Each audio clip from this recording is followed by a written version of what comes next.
주일에 우리에게 주신 하나님의 말씀은 다니엘서 1장 8절에서부터 16절까지의 말씀입니다. 다니엘서 1장 8절에서부터 16절까지의 말씀입니다. 구약성경 1231면입니다.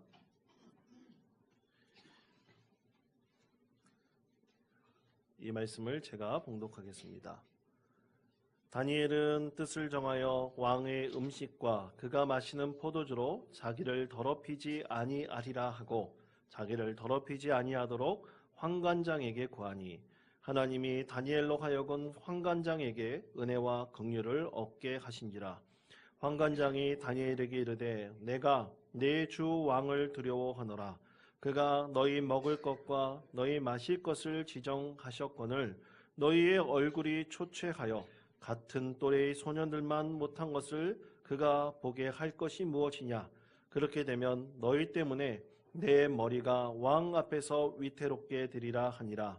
환관장이 다니엘과 하나냐와 미사엘과 아사랴를 감독하게 한 자에게 다니엘이 말하되 청하오니 당신의 종들을 열흘 동안 시험하여 채식을 주어 먹게 하고 물을 주어 마시게 한 후에 당신 앞에서 우리의 얼굴과 왕의 음식을 먹는 소년들의 얼굴을 비교하여 보아서 당신이 보는 대로 종들에게 행하소서 하며 그가 그들의 말을 따라 열흘 동안 시험하더니 열흘 후에 그들의 얼굴이 더욱 아름답고 살이 더욱 윤택하여 왕의 음식을 먹는 다른 소년들보다 더 좋아 보인지라. 그리하여 감독하는 자가 그들에게 지정된 음식과 마실 포도주를 제하고 채식을 주니라. 아멘. 제가 얼마 전에 인터넷에서 우연찮게 들은 한 찬양곡이 하나 있는데요. 그 찬양곡을 듣고 너무나 큰 은혜를 받았습니다. 그래서 제가 성경 공부하는 팀에게 제가 이것을 다 카톡으로 공유를 해서 함께 은혜를 나누었습니다. 여러분에게도 그 찬양의 가사를 한번 소개시켜 드릴까 하는데요. 그 찬양의 제목은 하나님의 세계, 우리가 불렀던 찬송 참 아름다워라, 그 찬송을 개사를 하고 리메이크한 그런 찬양입니다. 내용이 이렇습니다.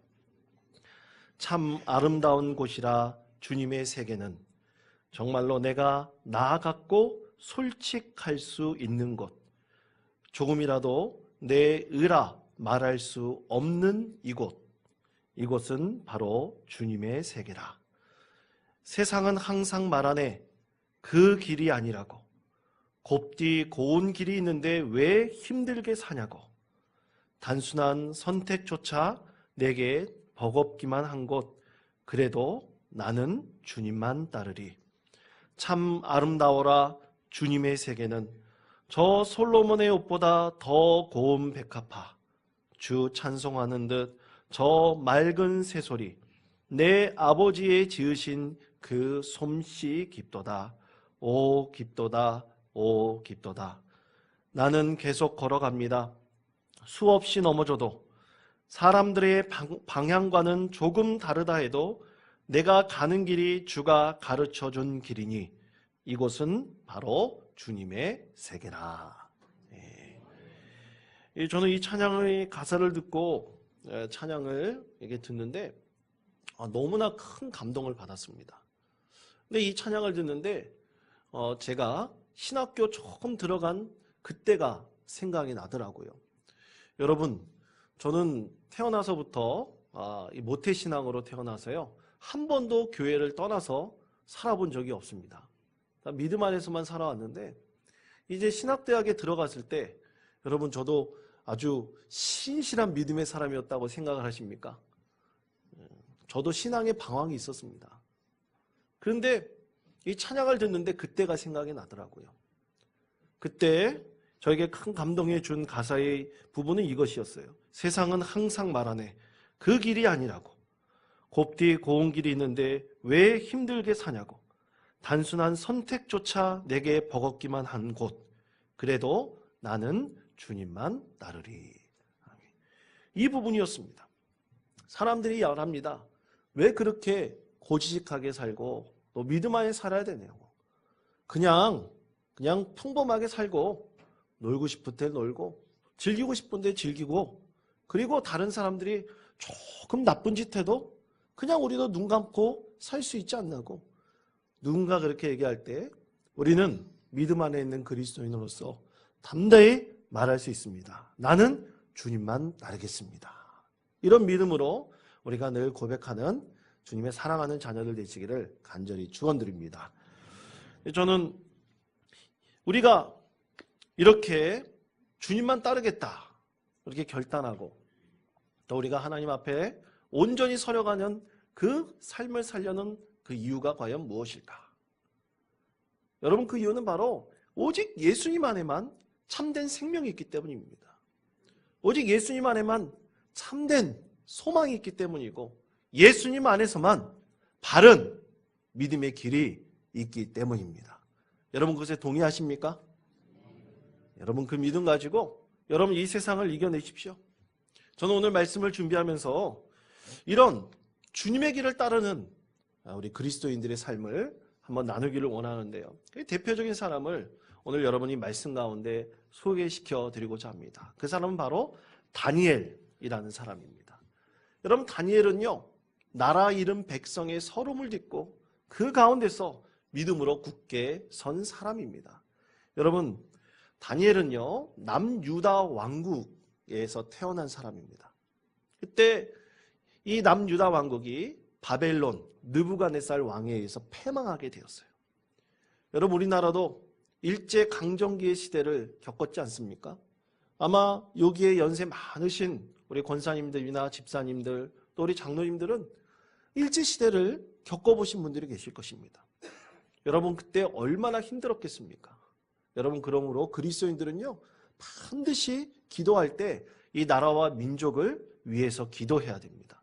그래서 나라와 민족이 바로 서고 나라와 민족을 하나님께서 보호해 주시고 인도해 주시달라고 우리는 항상 기도해야 될 줄로 믿습니다.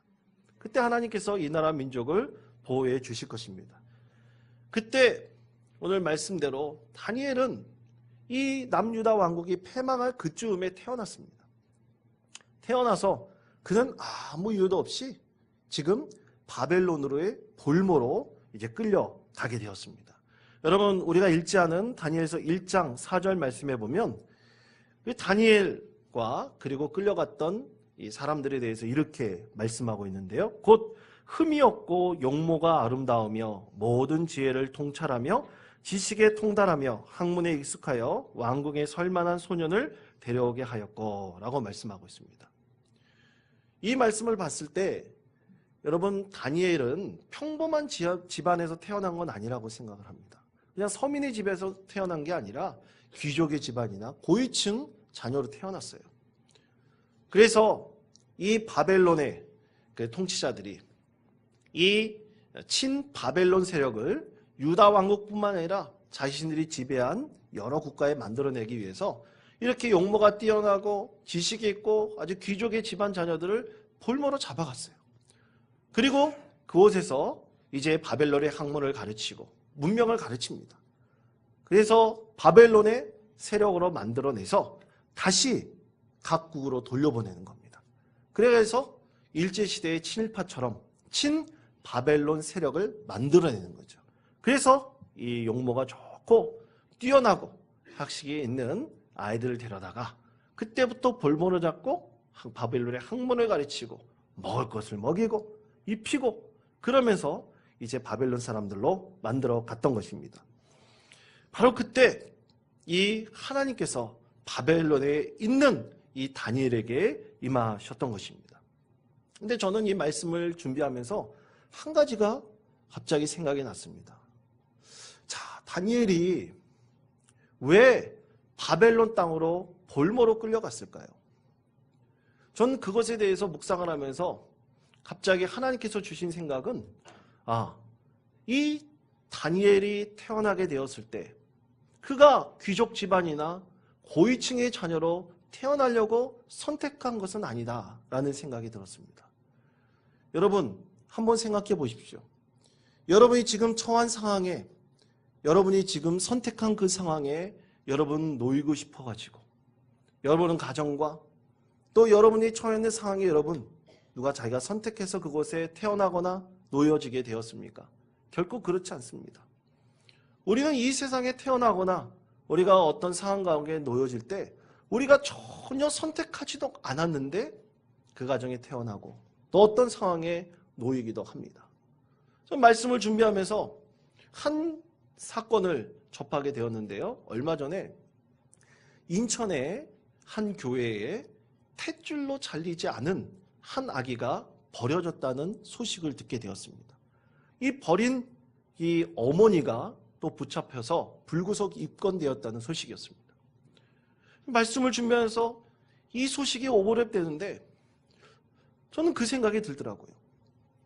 과연 이 불쌍한 아기를 그의 어머니의 태 속에 태어나도록 그 아기가 스스로 선택한 것은 아니지 않느냐. 또 아이를 그렇게 낳고 탯줄도 자르지 않고 버린 그 어머니에 대해서 생각을 해봤습니다. 여러분, 어떤 어머니가 자기 자식을 낳고 그렇게 탯줄도 자르지 않고 버리려고 했겠습니까? 그 상황 가운데 누가 놓여지고 싶었겠습니까? 자신이 선택한 것이 아닌 것입니다. 여러분, 우리가 살다 보면요, 정말로 우리가 선택하지 않은 일들이 우리 가운데 일어납니다. 가정일뿐만 아니라 내가 하는 일에서도 마찬가지입니다. 내가 전혀 예상하지도 않고 선택하지도 않고 내가 그 상황에 놓이려고 원하지도 않았음에도 불구하고 우리는 나도 모르는 사이에 무엇인가를 선택하게 됐고 어떤 상황에 놓이게 된 것입니다. 다니엘도 마찬가지입니다. 다니엘도 이 볼모로 잡혀가려고 하는 그 상황에 놓이고 싶지 않았는데 하는 수 없이 그렇게 된 것입니다. 자신이 선택하지 않은 것입니다.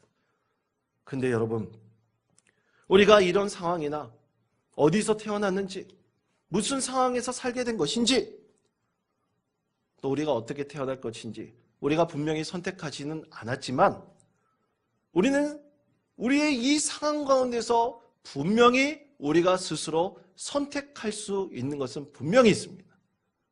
그것은 바로 내가 지금 태어난 이 상황과 내가 처해 있는 이 상황을 원망하고 좌절하고 살 것이냐, 아니면 그것을 수용하고 받아들이고 이것을 극복하는 믿음 안에서 살 것이냐, 우리는 이것을 분명히 선택할 수 있는 것입니다. 자, 그런 의미로 여러분, 오늘 다니엘서의 말씀을 보십시오. 그는 식민지의 백성으로 태어난 것을 원망하지 않았습니다. 그가 끌려간 것을 원망하지 않았습니다. 여러분, 성경 말씀 다니엘서 1장에 있는 말씀을 쭉 한번 묵상해 보시면 단 한마디도 그는 원망했다는 얘기가 없습니다. 그의 신세를 한탄하는 얘기가 없어요. 그는 오히려 그 상황 가운데서 하나님을 믿는 믿음 안에서 살기를 간절히 소망했습니다. 하나님을 믿는 이 마음이 결코 잊지 않았습니다. 끝까지 하나님을 바라보고 의지하였습니다. 그 상황 가운데서 하나님께서 지켜주시고 하나님께서 함께하여 주시고 그의 인생의 길을 보여달라고 늘 하나님께 기도하는 사람이었고요, 절대로 소망을 잃지 않았습니다. 자, 그렇다면 다니엘이 이런 믿음과 소망을 잃지 않고 하나님을 의지하면서 어떻게 살았을까요? 저는 오늘 이것을 발견하는 것이 중요하다고 생각합니다. 이런 상황 가운데서 다니엘은 어떻게 그의 상황을 극복하면서 살았는지, 여러분, 오늘 하나님 주신 이 말씀을 통해서 이것을 깨닫고 주님의 은혜로 하루하루 승리하면서 이 세상에 지지 않고 이 세상을 극복하며 살아가시는 우리 모두 성도님 되시기를 간절히 축원드립니다. 자, 그렇다면 다니엘은 어떻게 극복했을까요? 첫 번째로 그는 마음의 방향을 정했습니다. 여러분, 그렇습니다. 가장 먼저 행해야 될 것은 우리 마음의 방향을 정하는 것입니다. 여러분, 그러한 의미로 오늘 8절 9절 말씀을 보십시오. 우리 1장 8절 9절 말씀을 우리 다 같이 한 목소리로 봉독하겠습니다. 시작. 다니엘은 뜻을 정하여 왕의 음식과 그가 마시는 포도주로 자기를 더럽히지 아니하도록 환관장에게 고하니 하나님이 다니엘로 하여금 환관장에게 은혜와 긍휼을 얻게 하신지라. 아멘. 자, 다니엘은 뜻을 정하여 왕이 제공하는 음식과 포도주를 먹지 않겠다 했습니다. 왜 그랬을까요? 여러분, 여기에서는 유대인들의 가장 믿음의 중요한 기초를 이해해야 됩니다. 여러분, 유대인들에게 있어서 가장 중요한 것은 뭐냐면 부정하지 않는 거예요. 그 부정하지 않는 가장 첫 번째는 먹는 음식입니다. 유대인들은 율법에 쓰여 있는 그대로 부정한 음식을 먹으면 안 돼요. 유대인들이 먹지 않아야 될 가장 대표적인 음식이 뭔가요? 우리나라 사람들이 가장 좋아하는 음식입니다. 삼겹살을 먹으면 안 됩니다. 돼지고기를 먹으면 안 돼요. 이 발이 갈라지지 않은 동물을 절대로 먹으면 안 돼요. 그런데 지금 이 유대인들은 바벨론에 끌려갔지 않습니까? 그럼 바벨론에서 제공하는 음식들을 먹어야 돼요. 자기는 모르게 부정한 음식을 먹어야 됩니다. 강요당해야 됩니다. 그리고 그 강요당한 음식 때문에 자기가 부정해져야 돼요. 그래서 다니엘은 마음을 정했습니다. 절대로 부정한 음식을 먹지 않겠다. 그리고 이 부정한 음식을 먹지 않으려고 결단하는 마음을 가지고 있을 때 그 마음이 절대로 흔들리지 않으려고 포도주를 먹지 않겠다 했습니다. 정신이 혼미해지지 않도록 알코올이 담겨있는 술을 먹지 않겠다. 그는 하나님께 앞에 마음을 정합니다. 그렇습니다. 사랑하는 성도 여러분, 우리는 어떤 상황에 다 놓여 있을지는 모릅니다. 저희 상황도 다르고 오늘 예배드리는 모든 성도들의 상황과 삶의 자리는 다 다릅니다. 중요한 것은 먼저 우리가 마음을 바로 정하는 것입니다. 하나님 뜻대로 살기로, 하나님 안에서 살기로 마음을 정하는 것입니다. 그것은 우리가 온전히 선택할 수가 있는 것입니다. 모든 상황 속에서 우리 모든 성도들이 바른 믿음의 사람이 되기를 정하시는 우리 성도님들 되시기를 바랍니다. 지금 우리 처해 있는 상황이 절대로 평탄치 않을 수가 있습니다. 엄청난 장애물이 있을 수 있습니다. 그러나 우리가 그 상황 가운데서도 바른 믿음의 길을 반드시 선택할 수 있다는 것을 여러분 믿으시기를 바랍니다. 그 중에 대표적인 사람은 바로 다윗이었습니다. 시편 57편 6절에서부터 8절까지의 말씀에 보면 다윗의 믿음의 고백을 이렇게 말합니다. 그들이 내 걸음을 막으려고 그물을 준비하였으니 내 영혼이 억울하도다. 그들이 내 앞에 웅덩이를 팠으나 자기들이 그 중에 빠졌도다. 셀라. 하나님이여, 내 마음이 확정되었고 내 마음이 확정되었사오니 내가 노래하고 내가 찬송하리이다. 내 영혼아 깰지어다. 비파와 수구마 깰지어다. 내가 새벽을 깨우리로다. 아멘. 다윗은 자기의 왕이자 장인 어른인 사울왕을 피해 쫓김당하는 도망자 신세가 되었습니다. 그는 지금 아무것도 할 수 없습니다. 오늘 시편 57편 말씀 읽을 때 이 시편의 상황은 어디냐면 다윗이 지금 굴 속에 숨어 있습니다. 사람들을 만나면 안 돼요. 왜냐하면 그의 목에 엄청난 현상금이 걸려 있었기 때문이죠. 사람들의 발견되면 잘못하면 죽습니다. 굴 밖에 한 발자국도 나갈 수가 없어요. 누구와 대화도 할 수 없습니다. 의심과 두려움이 그를 가득 채우고 있습니다. 아무런 상황이 없습니다. 그런데 그가 참으로 억울한 것이 있었어요. 아까 6절 읽은 그 말씀 그대로 보면 그들이 내 걸음을 막으려고 그물을 준비하였으니 내 영혼이 억울하도다. 다윗은 고백하고 있습니다. 자기는 단 한 번도 사울 왕에 대해서 불충한 마음을 가져본 적이 없습니다. 열심히 최선을 다해서 나라를 위해서 헌신하고 전쟁에 나가서 싸우고 나라를 위해서 그의 몸을 다 바쳤어요. 단 한 번도 부정한 생각을 가져본 적이 없었는데 사울왕이 자기를 죽이려고 하는 겁니다. 그 자체가 너무 억울한 거예요. 굴 속에 들어가서 그 자신의 신세를 한탄하고 있을 때 한 줄기의 빛 같은 하나님의 음성이 들립니다. 하나님께서 그가 목자로 있을 때 그를 늘 지켜주시고 함께해 주셨던 그 하나님의 음성이 들린 것입니다. 그 하나님의 음성을 듣고 다윗이 그의 마음에 결단한 것이 바로 그것입니다. 내 마음이 확정되었고 확정되었사오니 내가 이제부터 여호와를 찬송할 것입니다. 내가 믿음으로 이길 것입니다. 그러므로 자기 영혼에 대해서 소리칩니다. 내 영혼아 깰지어다. 비파 수구마 깰지어다. 내가 새벽을 깨우리로다. 세모마다 일어나 하나님께 기도하면서 하나님의 은혜를 찬송할 것이다. 이제 하나님께서 나와 함께 해주심을 의심하지 않고 이 상황을 좌절하지 않고 믿음 가운데서 승리하며 살아가겠다. 굴 속에 처박혀 있는 다윗이 하나님 앞에 그렇게 고백합니다. 사랑하는 성도 여러분, 하나님께서는 우리 가운데 함께 해주십니다. 여러분 마음을 정하십시오. 여러분의 마음을 확정하십시오. 어떤 복음성가 찬양에는 그렇게 고백하고 있더라고요. 저도 너무나 좋아하는 찬양의 가사인데요. 내 영혼이 확정되고 확정되었사오니 믿음의 눈을 들어 주를 바라봅니다. 내 영혼이 확정되고 확정되었사오니 믿음의 눈을 들어 주를 바라봅니다. 여러분 바로 이런 사람에게 반드시 하나님께서 은혜를 베풀어 주실 것이라고 믿습니다. 여러분 하나님을 바라보십시오. 여러분의 마음을 온전히 정하고 하나님을 바라보시기를 바랍니다. 이 상황을 보지 마시고 하나님께서 더 놀라운 은혜를 예배하고 있다는 사실을 믿으시고 여러분의 마음을 온전히 하나님께로 정하시는 저와 여러분이 되시기를 바랍니다. 그 다음 다니엘은 이제 마음을 정한 다음에 그는 하나님의 뜻을 구하였습니다. 사랑하는 성도여 그렇습니다. 우리가 마음의 뜻을 이제 마음을 하나님께 정하고 그 다음에 우리가 반드시 구해야 될 것은 과연 하나님의 뜻이 무엇인가? 지금 이 상황 가운데 하나님께서 나에게 무엇을 말씀하시는가? 그 뜻을 구해야 됩니다. 여러분 오늘 말씀해 보면요. 다니엘은 마음을 정하고 말도 안 되는 제안을 환관장에게 합니다.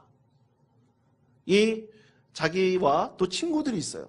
다니엘의 그 세 친구들과 함께 우리는 이제 왕이 제공하는 음식과 포도주를 먹지 않고 야채와 물만 먹겠습니다.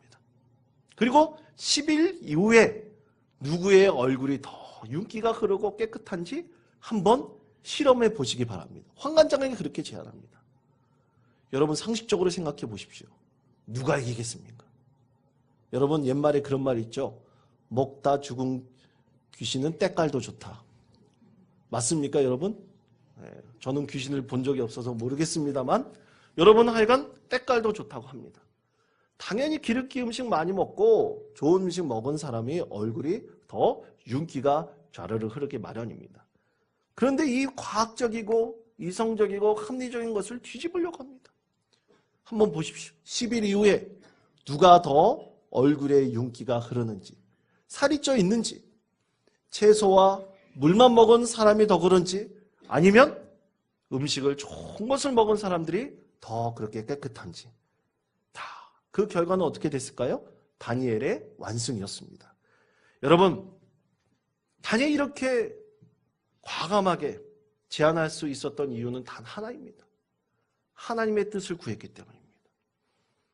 하나님의 뜻을 알았기 때문입니다. 그가 마음을 정하고 하나님께 뜻을 구하고 하나님께 기도했을 때 하나님께서 그의 믿음 가운데 확신을 주셨기 때문입니다.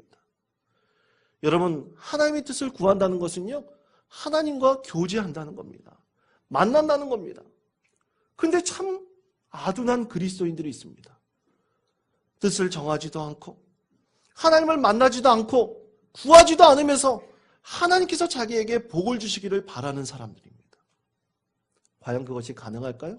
불가능합니다. 그러므로 사랑하는 성도 여러분, 우리는 먼저 마음을 하나님께로 정하고 하나님께 뜻을 구하시기를 바랍니다. 그때 하나님께서는 우리 가운데 응답해 주시며 우리 가운데 메시지를 분명히 주십니다. 하나님과 끊임없는 교제 가운데 하나님께서는 우리 가운데 함께해 주시는 그 메시지를 분명히 주십니다. 다니엘은요 지금 이 볼모로 끝나갔을 때 15살 정도 16살 정도? 뭐 그 이전의 나이라고 주장하는 사람들도 있습니다. 어린 나이입니다. 근데 다니엘은 하나님 앞에 뜻을 정하고 하나님의 뜻을 구하면서 하나님 앞에 하루에 3번 그는 기도하기로 작정하였습니다. 그가 하나님 품에 올라갈 때까지 3번을 하나님의 뜻을 구하며 하나님께 기도하였던 사람입니다. 그가 이렇게 변치 않는 이 3번의 기도는 더욱더 하나님과 친밀하게 되었고 하나님과 깊은 교제를 이루게 하였습니다. 하나님의 메시지를 듣게 하였습니다. 이렇게 그가 뜻을 정하고 이 하나님의 뜻을 강구한 다음 우리가 이 처한 상황을 극복할 수 있는 세 번째 방법이 있는데요. 그것은 바로 세상의 시각과 하나님의 시각을 구별해 내야 하는 것입니다.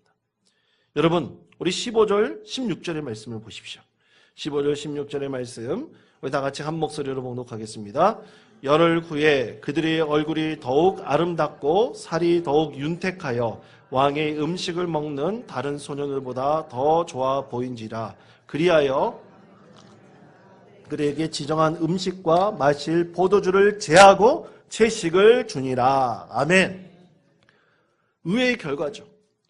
오히려 기름기 있는 거 먹은 사람보다 채식만 한 사람이, 물만 먹은 사람이 더 얼굴이 좋아 보이니까 여러분, 이 감독하는 자가 어떻게 했다고 말씀하고 있습니까? 앞으로 이 채식하려는 사람들은 채식만 하고 물만 주었다. 성경에서 분명히 이 상황 가운데 하나님께서 말씀하고 계십니다. 과학적이고 이성적이고 합리적인 결과를 뒤집은 것입니다. 여러분, 세상이 사람들이 말한 어떤 과학적인 법칙, 이론적인 학문 그대로 다 움직이는 것입니까?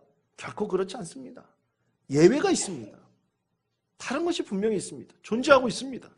그러므로 성도 여러분, 우리가 세상을 바라볼 때 이것이 합리적이야. 이것이 과학적인 것이야. 우리가 먼저 그것을 구하기 전에 하나님의 뜻을 구하시기를 바랍니다. 그리고 여러분 시각에 세상적인 시각으로 하나님, 이 세상을 바라보는 것이 아니라 하나님의 시각으로 예수님의 눈으로 이 세상을 바라보시기를 간절히 기원드립니다. 그러므로 우리는 무슨 상황 가운데 놓였을 때 항상 하나님께 뜻을 구하면서 이렇게 물어봐야 됩니다.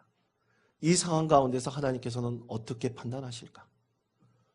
이 상황 가운데서 예수님께서는 어떻게 바라보실까? 이 상황 가운데서 하나님께서는 어떻게 하나님의 뜻을 이루어 가실까? 우리가 이것을 간구하고 또 분별해내는 시각이 있기를 늘 기도해야 될 것이라고 믿습니다. 우리가 이 상황 가운데서 이런 시각을 가지고 나아갈 때요, 세상 사람들이 말하는 것은 하나님의 뜻을 이루기 위한 참고사항들입니다. 많은 참고사항들이 있어야 됩니다. 들어야 됩니다. 조언도 있어야 됩니다. 그러나 그 가운데서 우리 믿는 사람들은 먼저 하나님께서 이 상황 가운데서 이것을 어떻게 판단하실까? 우리가 이것을 먼저 하나님께 구하는 믿음의 사람이 되어야 될 것이라고 믿습니다. 여러분, 혹자들은 얘기합니다. 요즘에 전도 안 된다고. 전도의 사명 별로 할 필요가 없다고. 목사님, 찌라시 돌리며 나가면서 그것이 과연 되겠습니까?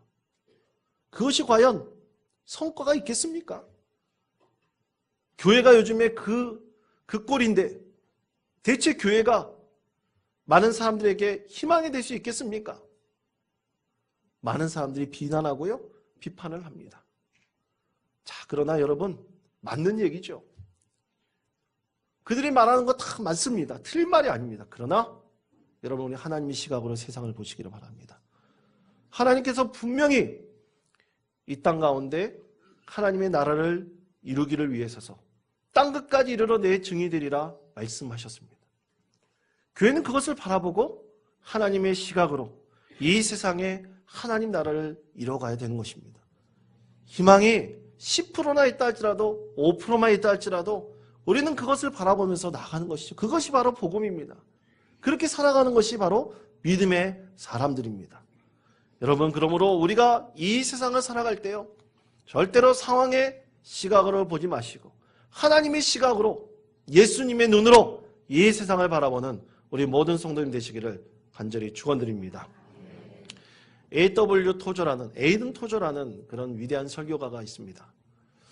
그런 참 많은 우리나라의 그리스도인들에게 그는 책으로 또 설교가로 많은 사람들의 감동을 주고 있는데요. 그가 쓴 대표적인 책 중에 세상과 충돌하라라는 책이 있습니다.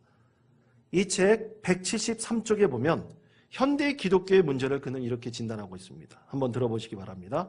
오늘날 기독교의 최대의 적은 무엇인가? 그것은 물질주의나 자유주의가 아니라 그리스도를 닮지 않은 그리스도인들이다. 그는 그것에 대해서 이렇게 진단하고 있습니다. 여러분, 우리가 그리스도를 닮아가려고 할 때 우리는 하나님의 시각으로 세상을 볼 수 있습니다. 여러분, 이런 믿음으로 여러분 하루하루 주님을 의지하며 살아가시기를 바랍니다. 여러분, 마음을 정하시고 하나님의 뜻을 구하시고 하나님의 시각으로 세상을 볼 수 있는 믿음을 달라고 늘 하나님께 간구하십시다. 우리의 상황 가운데 매몰되지 말고 이 상황이 우리 가운데 어려움이 있다 할지라도 이것을 극복할 수 있는 믿음으로 하나님의 신 은혜 가운데 거하시는 우리 모든 성도님 되시기를 간절히 축원드립니다.